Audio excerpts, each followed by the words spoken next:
evening, everybody. Welcome. I'm Rick Walker, Mayor of DeSoto, lifelong area resident, and I am excited to be here this evening. First, I'd like to recognize and welcome our city council members that are here. I saw Rob. Welcome. Kevin, thanks for coming. Our soon-to-be city council person, Rhonda Patterson. Welcome, Rhonda.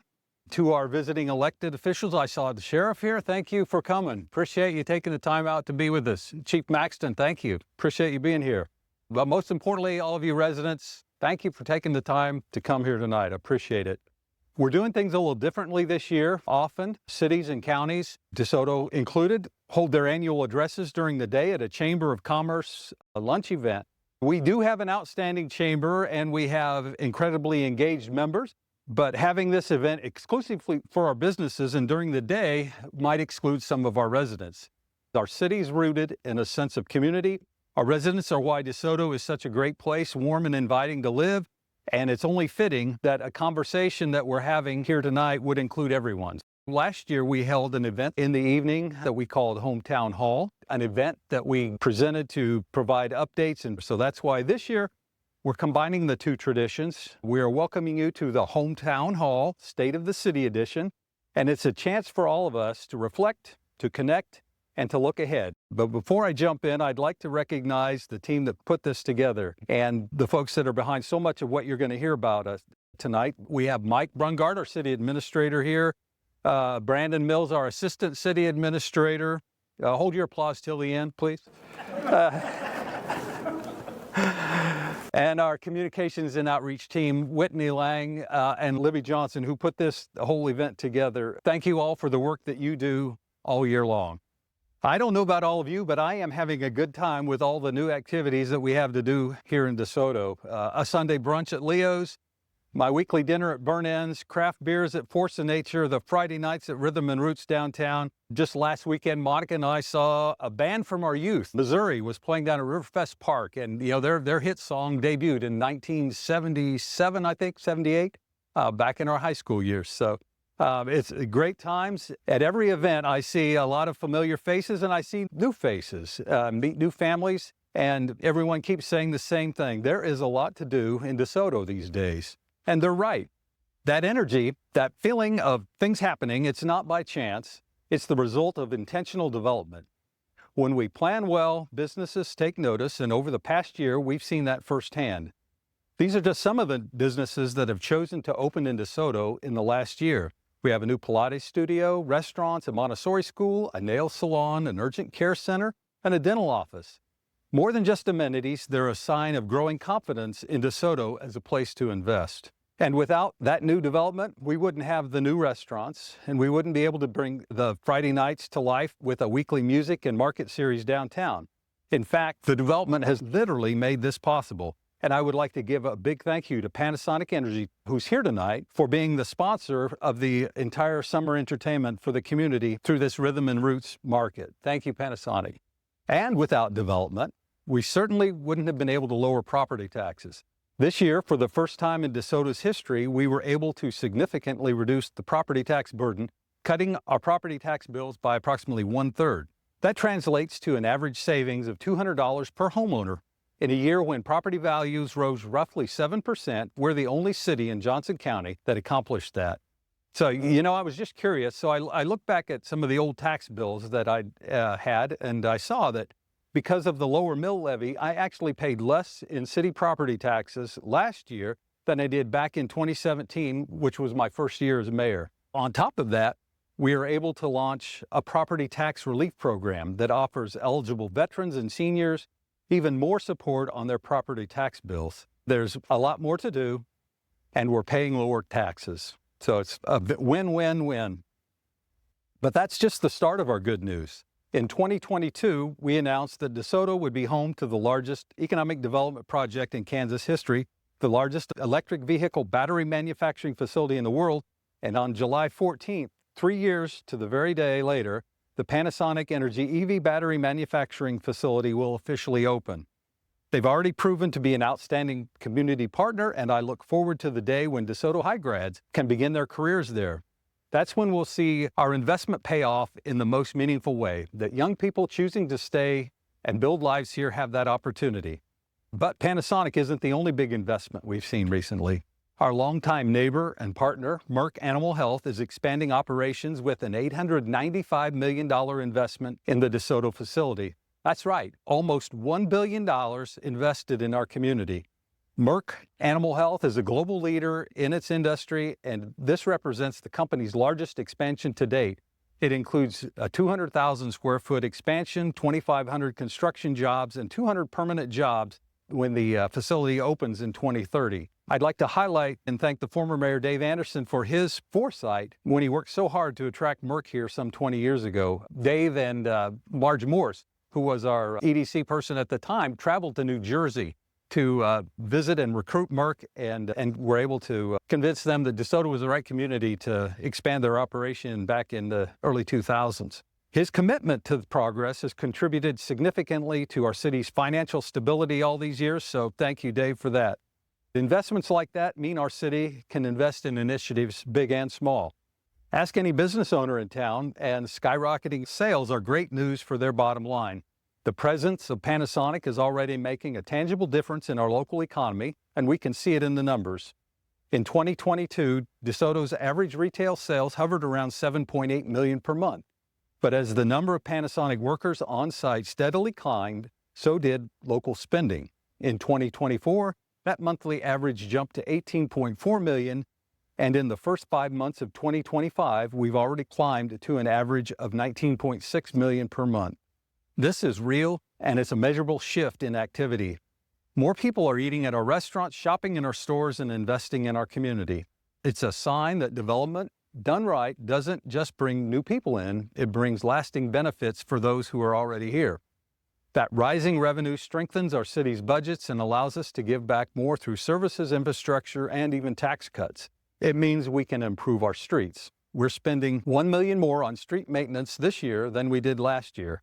We're also investing $70,000 in sidewalk upgrades, including long-requested replacements in the downtown area, which are a priority that has consistently ranked high in community feedback. And speaking of downtown, revitalization and beautification are priorities we hear about often from residents. As part of this year's capital improvement plan process, one of the proposed projects the city is taking a closer look at is refreshing the downtown streetscape plan to keep pace with the energy and growth that is happening around it. And we're not just touching up the surface, we're building a stronger city from the ground up. While sidewalk repairs and downtown beautification will catch your eye, work is happening beneath our feet, and it's just as transformational. Over the past 2 years, we've been overseeing a $249 million investment in our infrastructure, an effort that is not always flashy, but it's absolutely foundational. We're talking about utility systems that serve thousands of residents, roads built to meet tomorrow's traffic, and facilities designed for resilience and growth. So let's walk through a few of these upgrades. First, we have significantly upgraded the water treatment facility and a new water tower, which will increase capacity from 2 million gallons a day to 8 million gallons a day. This is a $54 million project that would normally have been covered by taxpayers or not done at all, but instead it's funded by the Panasonic project. Our sewer treatment facility is doubling its capacity. This means we will be able to keep up with regulatory changes and meet future growing demands. The $83 million cost is also being funded by Panasonic. One major milestone from this past year was completing the full reconstruction of 103rd Street from Evening Star Road to the K10 interchange. What was once a 2-lane rural road is now a 4-lane divided roadway with curb and gutter sidewalks, dedicated bike lanes built to support the traffic demands of our growing community, Panasonic, and Astra Enterprise Park. As a symbol of that transformation, earlier this month, the city officially renamed a portion of 103rd Street to Energy Way. It's more than just a new name. It reflects DeSoto's growing role in powering a clean energy future, creating new job opportunities, and advancing innovation through strong public-private partnerships. With this change, DeSoto proudly marks its place on the map and in the national conversation about sustainability and economic growth. At the northernmost point of Energy Way, where it meets newly constructed 99th Street, you'll see the future home of our new fire station. I'm very excited about this project. The Northwest Consolidated Fire District is moving from an 80-year-old building downtown to a 20,000 square foot state-of-the-art facility that reflects both the growth of our city and the evolving needs of our first responders. It features private bunk rooms, decontamination areas, improved ventilation, and fitness and training spaces, all designed to support the health and well-being of our firefighters. It also includes our district's first ever aerial fire truck and adds 7 new full-time firefighter positions, expanding our ability to serve the community with faster, more capable response. The station is a major step forward and a powerful reminder that while our city grows, our commitment to safety and service grows right along with it. And who is that new fire station supporting? More neighbors for one, because as we invest in public safety, we're also seeing a surge in new housing across DeSoto. The growth is no accident. It's a result of years of planning and investment that's now coming to life through new neighborhoods taking shape across the city. Here's a snapshot of the developments that are underway and those that are on the horizon. We currently have 4 active housing developments under construction, and what excites me the most is the variety of housing types that are being built. That kind of mix is essential for a healthy, growing community. Here's a quick snapshot.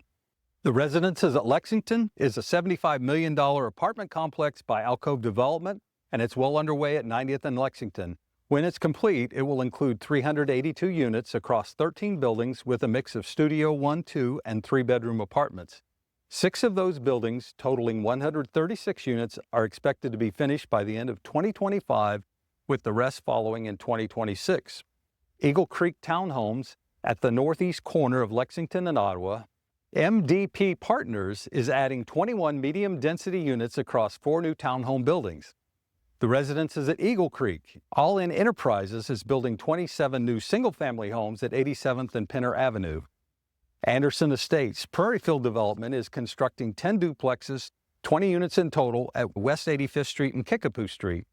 And we've got some exciting projects in the pipeline as well. The Rio Apartments on the former Public Works site and water plant downtown. Alcove is planning a 59-unit apartment complex with rooftop views overlooking the Kansas River. Flint Meadows East is an 80-acre development by Flint Development, just west of Clearview City and across from the Panasonic plant, and it will include 207 single-family lots and 125 townhome lots. And 2 more projects have zoning approval, but no finalized site plans just yet, and those include Flint Meadows West, a 248-unit duplex community near the Flint Commerce Center, and Limestone Development at the northwest corner of Kill Creek and K10, which includes 78 single-family homes and 350 apartments. But altogether, we're looking at more than 1,500 new housing units coming to DeSoto and bringing more options, more opportunities, and more folks to call our community home. And with more homes comes more neighbors. And with more neighbors comes even greater responsibility to keep everyone informed, connected, and engaged.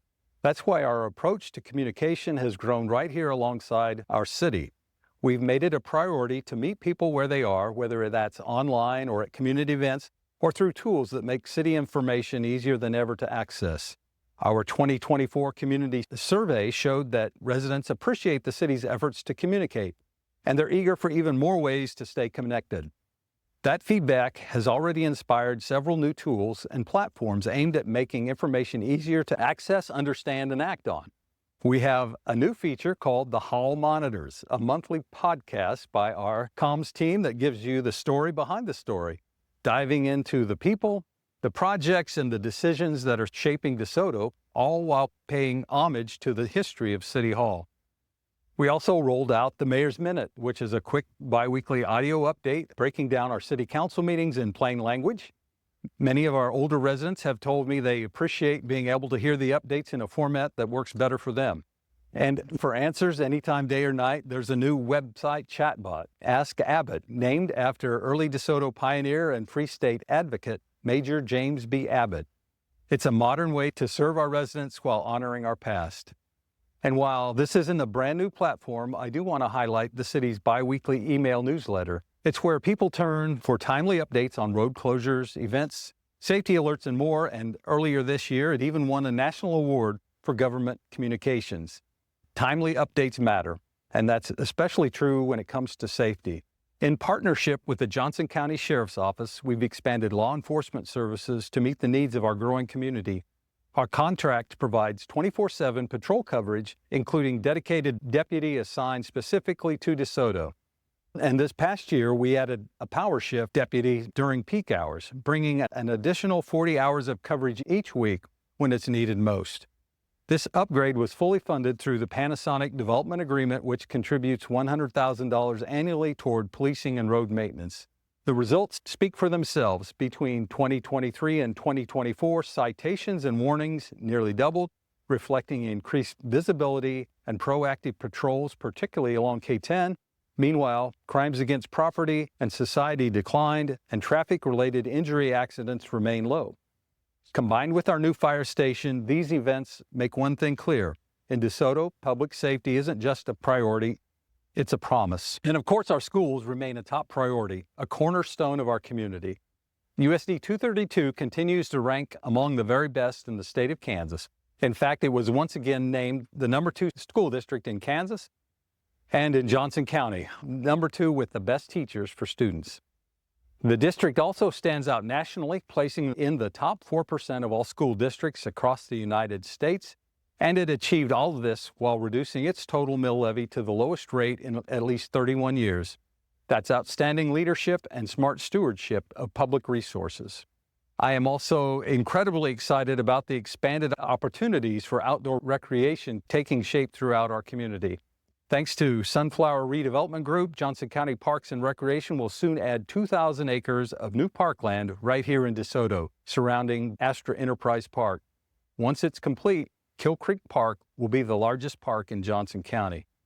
More exciting Kill Creek Park news is that the county is working on an extension of the trail that connects Kill Creek Park all the way to 95th Street, and that should be complete by the end of 2026. A new 10-foot wide paved trail is currently under construction along the east side of Sunflower Road from 91st Street to 103rd Street. This trail will connect neighborhoods, open up safer pedestrian and bike access south of K10, and create a key north-south link on the west side of our town. While it will benefit nearby residents, including those in the historically disconnected areas like Clearview City, it's designed for the entire community to enjoy. This project is funded by a $1.06 million Transportation Alternatives Program grant with a 20% match from the City of DeSoto. At Riverfest Park, we've kicked off an updated master planning process to reflect new ideas and new needs. And we're looking at ways to take a fresh look at and reimagine a bolder park, one that more closely aligns with our residents' needs. And one of the most exciting new additions to Riverfest Park is the disc golf course. A long-envisioned project, nearly 20 years in the making, this full-size 18-hole course features dual baskets at every hole, tee-pad names inspired by historical moments in DeSoto's past. Even better, this project is entirely funded through sponsorships and is expected to open next month. Thank you to all of our sponsors who have made this course a reality. While outdoor parks and trails remain a cornerstone of DeSoto's quality of life, we've heard loud and clear that residents want more year-round options for fitness, wellness, and gathering. That's why we've taken the first steps toward exploring a new multi-purpose community center. Earlier this year, the city conducted a community center feasibility study, and the results are in. The study confirmed a strong interest in a facility that could offer amenities such as fitness areas, child care facilities, walking tracks, and aquatic spaces. Now, with clear direction from residents, we're beginning the next phase, exploring funding options. This summer, we'll take that conversation deeper by engaging the community in potential payment and funding plans, an important step in determining what's possible and how we can bring this vision to life in a way that supports health, recreation, and connection for years to come. And speaking of the center of the community, our City Hall has been just that for more than a century. Originally built in 1918 as a schoolhouse, this building has seen DeSoto through generations of change. While its charm and historical character remain, decades of use, especially upstairs, have taken their toll. That's why we're in the middle of a major renovation project. This remodel is restoring and modernizing the space while preserving the legacy it represents. When it's complete, City Hall will be more accessible, more functional, more usable, and more welcoming for residents, visitors, and staff alike. The space has always served the people of DeSoto, and this project ensures that it will continue to do so for generations to come. And just as we're investing in our historic core, we're also actively planning for what's ahead, especially in the Southwest Growth Area. Earlier this year, the city completed the Southwest Growth Area Study, which is a major step in shaping DeSoto's future. This long-range planning effort focuses on the land south of K10 and west of Sunflower Road. It lays out a thoughtful approach for how we grow. The study outlines everything from housing opportunities and transportation networks to potential school sites and public infrastructure. And now we're turning our attention to funding strategies and implementation so that when the time comes, we're ready to grow in a way that's responsible, connected, and community-driven. Supporting all the planned growth, particularly in the Southwest Growth Area and Astra Enterprise Park, requires smart, coordinated infrastructure planning, and that's where the Johnson County Transportation Connection Plan comes in. This study focuses on reconnecting key arterial roads that were previously blocked off by the Sunflower Army Ammunition Plant and improving long-range transportation links throughout that region. The plan is evaluating how to reestablish important east-west and north-south corridors between DeSoto, Eudora, Olathe, Gardner, and the surrounding areas while ensuring Astra Enterprise Park and the developments are seamlessly integrated into the county's broader mobility networks. Because we build with connection in mind, from roads to relationships, we build a community that's ready for what's next. And while we're building for the future, people are paying attention. From regional news features to national and global industry coverage, DeSoto has been seen in a whole new light. Whether it's a Fox 4 Live Zip Trip broadcast, KSHB's weekly Powering Change development coverage, or highlights of our Rhythm and Roots market, our story is getting out there. That kind of visibility matters. It brings pride, it attracts opportunity, and it reinforces what we already know. DeSoto is becoming a city to watch. And while the headlines are exciting, the real story is what's happening on the ground, in our neighborhoods, on our streets, and in the everyday momentum that we're building together.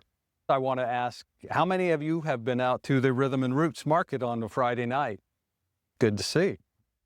If not, mark your calendars. It's one Friday night. It's a great way to unwind, grab some food, enjoy some live music, shop from local farmers, bakers, and makers.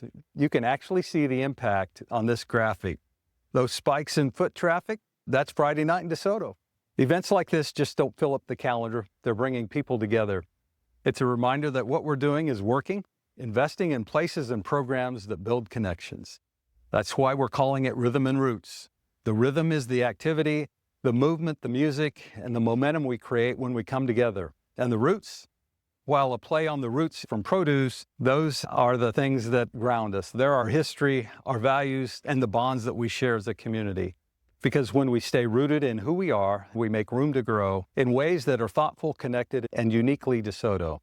With that, I'd like to thank you all for being here and for being part of that growth.